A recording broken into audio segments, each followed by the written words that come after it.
Панкреатит был страшенный, не могла, вот даже яблоко сырое не могла есть. Такие боли с грелкой, с ледяной, чуть немножко поем, ну вообще.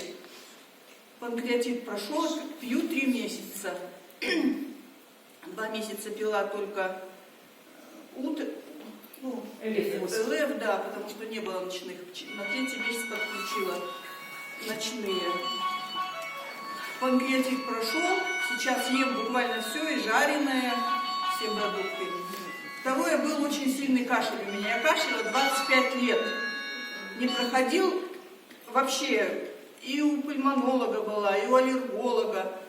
И вот у пульмонолога, когда была, я говорю, ну у меня же какое-то что-то же есть, я же кашляю, мне даже стыдно вот в маршрутке ехать.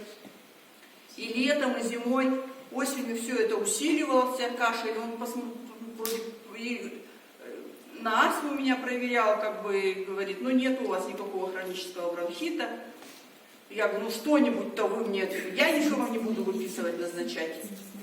И сказал, вы поменьше ходите к терапевтам, если не хотите, чтобы они вас отравили. И вот сам врач, я вообще, у меня вот этого мозга гласила, думаю, ну хоть один врач вот как-то вот так вот настроил меня.